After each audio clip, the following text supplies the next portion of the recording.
going on, growers? It's James Prigioni coming to you live from Jersey. I have a fun one for you today that I think will bring a lot of value. I'm going to share 5 beginner gardening mistakes to avoid when growing fruit trees. Let's go! When it comes to growing fruit trees, I've made all the mistakes, which is unfortunate for me, but fortunate for you because you can learn from my mistakes just like I have. You don't have to waste the time that I did. So after growing fruit trees for about 9 years or so, I feel like I have a decent grasp of them. And in this video, I want to share, what I wish I could have told myself when I started, or what I would have told myself the big mistakes are when I first started planting and growing fruit trees. Let's jump right into the first mistake, and that mistake has to do with this tree right here, and I'm going to have to remove it. So years ago, my vision was in this back section that I would have 4 apricot trees, all different varieties, and they would grow beautifully and produce a lot of fruit. What happened was I received 4 Santa Rosa plum trees, which wasn't what I wanted. And my mistake was that I went cheap and I didn't order trees from a good, reliable source. I don't suggest ordering trees from, something like eBay sometimes, and I'm not saying that you shouldn't do it. I'm just saying that if you order those trees, you're not always guaranteed, to get what they say. And I've wasted some time with it. I don't want it to happen to other people. So don't be like me and waste 4 years of time, because the problem was compounded and worse than it seems, because I didn't know that these trees were Santa Rosa plum trees and not the trees I ordered until 4 years after. So it took a good amount of time. And then after I put, the time into the trees, those 4 years, I wanted to keep them and get something out of them. So I ended up wasting even more time. I didn't want a Santa Rosa plum tree. If I wanted one, I would have ordered one. I already had a Santa Rosa plum tree and it did so poorly that I actually had to remove it. So again, don't be like me. Order the right trees from the right companies the first time. The second beginner gardening mistake I made when I was first growing fruit trees stemmed from me being lazy. I said, I want to get some fruit trees in the ground. So what I did was I just went to Lowe's and Home Depot, the big box store, and grabbed 10 or 15 of the cheapest trees they had, whatever they were. This ended up being a big problem for me because out of those 15 or so trees, I only have 3 left that actually lasted. I had to take them out because they were both bad varieties and unhealthy trees. When I first started, I didn't realize that the most important thing, in my opinion, about growing fruit trees is getting the right varieties. It makes a world of difference. After the years, I've noticed that the fruit trees that have produced the best for me are ones that are disease-resistant varieties planted from bare root, so bare root trees. It makes so much sense to me though, because fruit is one of the hardest things to get in the garden, in my opinion, especially something like apples, because that fruit has to sit on the tree for such a long period of time. So I think our best and first line of defense is the tree's natural ability to resist some of these pests and disease. So when we can get trees that naturally have that resistance, we're already a step ahead, and it makes it so much easier to get the fruit. So when we have trees like this is the Liberty apple. This is said to be one of the most disease-resistant trees on the planet. So this is the one that produces well for me. And the Williams Pride apple, which is a good disease resistance one too. And the Belknap apple, which is also a good disease resistance one. So starting with that foundation of good trees from good companies that are the right varieties will literally put you miles ahead to start. Before I get into the third mistake, let's see how the boss is doing. Looks like he dug himself a little hole, hanging out by the new brassicas under the zinnias. Look how pretty the zinnias are above him. He really picked a nice spot in the shade. The beautiful flowers and the monarch butterflies have just been crazy out here. It's been such a blessing to be able to see them. So not only do the flowers provide a level of beauty, but they also provide food for a lot of the insects. So it's just an awesome system. So let's get into the third beginner gardening mistake that I made. And this one has to do with when I first started, I allowed the trees to grow too naturally. I didn't know when to step in. So a good example of this is when you drive by a natural forest where no one's maintaining, take a look at it. You'll notice that everything's crawling all over itself and sprawling, and the forest is essentially suffocating itself because there's too much competition. So what we need to do is step in and be the guiding hand for these trees and prune them to the shape that best suits their kind of tree. For instance, we've got an apple tree, and pear trees are the same. These kind of trees grow best in central leader form. So as we look at the base, the stem, and we can follow this stem all the way up. We can follow it all the way up here, and it's one single stem. This is the central leader, and then the other branches break off to the side of that. So that's how the apple trees and the pear trees like to grow. That's a shape that best suits them. So in the winter, we come by and prune those trees prune these trees to that shape, and also do some things like shorten the length of this so that it's strong and sturdy so that it doesn't just bend down and break. Let me bring you over to a peach tree, because the peach trees and the plums, a lot of your stone fruits, they're going to be pruned to a different way, because an open center training is what suits that kind of tree better. So when we can prune these trees to the correct shape, it helps with their overall production. Notice this tree right here. When I first received this peach tree, it was growing up this one central leader, and this is where it was growing off right here. So what I did was I cut the top of that encouraged all these side branches, and now we've got what's called an open center, is how this tree is growing.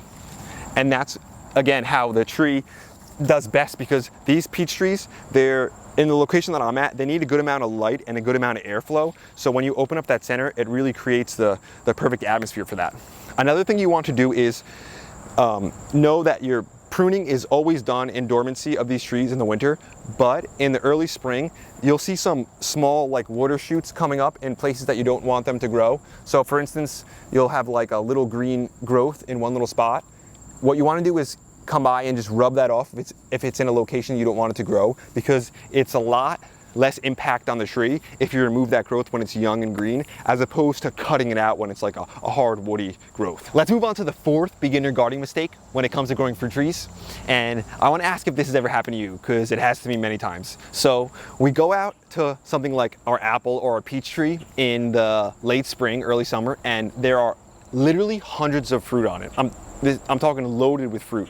And we go out there with a big ego. We're like, we're gonna get hundreds of fruit, counting all of them, you know, just basically too much pride essentially. And we see all the fruit on it, and then, you know, a week goes by, some of the fruit falls off. Another week goes by, some of the fruit falls off. And then eventually all the fruit drops unripe and we're left with nothing. This is what I call garden greed. And I've been guilty of it many times. So the problem and the mistake is that we aren't thinning the trees. So thinning the trees is very important. So a tree like an apple tree or a peach tree, its main goal isn't to produce delicious fruit. Its main goal is to produce offspring. So to do that, it wants to play a numbers game and put out as much fruit as it can so it can produce as much seed as it can. That's not what we want though. We just want big, delicious fruit. So what we need to do is thin the tree, which is essentially just removing some of the fruit when it's young. So when it comes to something like peaches, we want to remove the fruit when it's small and green and before the pit hardens, and we want to do things like space the peaches like about 4 to 6 inches between each peach. If we do that, and then there are some disease issues or something that comes about, then the diseases won't spread from peach to peach as easily, and it also won't create as a disease-rich environment, because there'll be a lot of airflow and a lot of light. So that's super important. So when it comes to growing your fruit trees, you can either be a super greedy person like me and get nothing, or you could thin the tree like this and get a good amount of big, large fruit that do well. It only makes sense. If a tree focuses on 1,000 fruit, it's not going to have as much attention as if it only focuses about 25 or 50 fruit. It can put all of its like energy into keeping those apples safe, protecting them, and then getting the fruit from them in the long run. The fifth beginner gardening mistake to avoid when growing fruit trees is a mistake that I made, so I'll relate back to me. And when my fruit trees first started to produce, I told you that I wasn't really getting any fruit out of them because of a lot of the mistakes that I showed earlier or shared earlier, but I compounded all these mistakes by bad pest practices. So one of the things I was doing was, when the fruit was small and it fell off the tree, like this one right here, or whenever it fell off the tree, I wasn't removing the fruit from the property. As a result of that, there was a pest inside of here, the plum curculio, which would have multiple life cycles because of this. So if you follow the channel, then you know the plum curculio is the biggest issue in my garden and probably for a lot of the people on the East Coast. So what this bug does is, in the very early spring when the fruit's really tiny, it cuts a slit into the fruit and then lays its eggs in the fruit.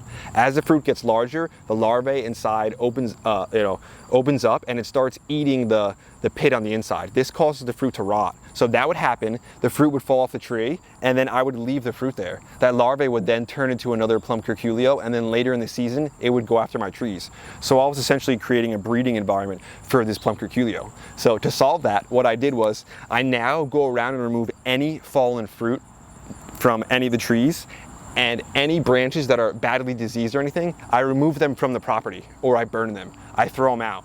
I don't leave them anywhere around anymore, and that's made a considerable difference. I also have adopted some pest practices that have like changed everything, and there's one spray that I use, the Surround Kaolin Clay, and that literally has made it so I can get beautiful organic fruit. That one spray has made such a difference. And I love this spray because it's just basically natural. It's called Surround, but what it is a very fine kaolin clay. And it's expensive because it's made with a magnetic centrifuge to make it super, super fine. And what this does is in the early spring, when the flowers just fall off the fruit and the fruit's very small, you want to spray all the fruit and cover it. This forms a protectant layer on that fruit, and then all different kinds of pests, like the plum curculio too, they don't want to cut into that fruit because it doesn't damage or really hurt the pests. It really just deters them, because if they try to cut into the fruit when it's covered with the clay, that clay like gums up their reproductive organs and gums up their body. So it's just not something they want to do. Instead, they'll go to a different kind of fruit. So it's really helped with that. This kaolin clay though, this Surround, it also helps with things like sun damage and all different kinds of things. So it's not just for the plum curculio. It's a very good overall protectant.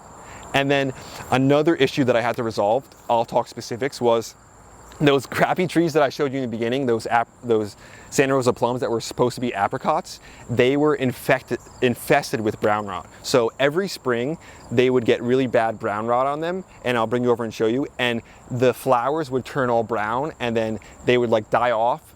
And that would sting because I want to get fruit on that tree. But the big issue was that brown rot was spreading throughout my whole garden.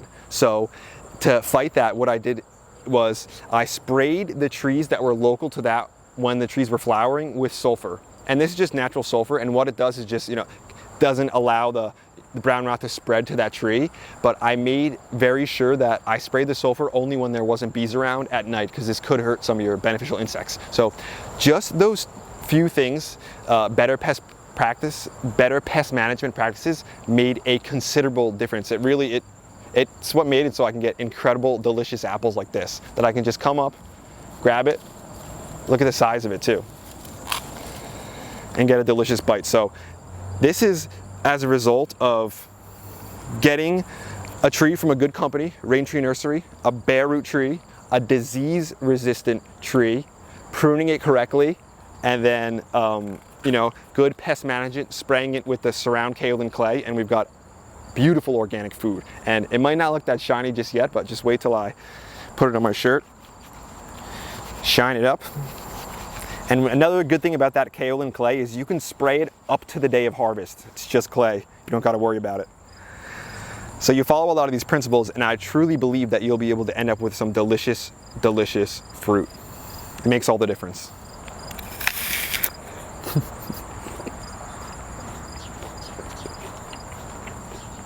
Look at the amount of juice in that thing. Incredible. That's today's video, growers. Thanks for watching. I hope you enjoyed it. I hope you got something out of it. I just want to go through the list of the 5 mistakes real quick, just in a very simple format. And the first mistake was not getting trees from a good, reliable source and not actually ending up with what you purchased. The second mistake was not getting the right disease-resistant varieties in the first time and not getting bare root trees. The third mistake was not using proper pruning techniques for the kind of tree that you're growing and just letting it go too natural. The fourth mistake was not thinning the tree and just letting it overload itself. And the fifth mistake was not using proper pest management and hands-on pest management. Because when it comes down to it, like I said, the fruit is some of the hardest kind of things to get from the garden, because they have to sit on the tree for such a long period of time. So I hope you guys got a lot of value out of this video. I know it could I've maybe been a little slow at times, but I just wanted to pack this thing with as much information as possible, because these are literally the things that allowed me to get organic, delicious fruit right from my trees, and I want everyone to have that opportunity. So I wanted to thank Nancy Manchester for your channel membership. Thanks for being a part of Team Grow, Nancy. That's awesome. Me and Tuck really appreciate you and appreciate that you're willing to contribute. We also want to thank everyone who's given the super thanks. It's just crazy that you guys are willing to give in. It's really awesome. So me and Tuck wanted to thank you for it. Before I let you go though, I want to let you know to hit the like button, hit the subscribe button, share with your friends. Don't forget to check out the merch down low. And remember, whenever you're on Amazon, start your shopping with our Amazon affiliate link. Tuck, the boss, the master gardener, somewhere around here, and his apprentice James will be back again real soon. We out.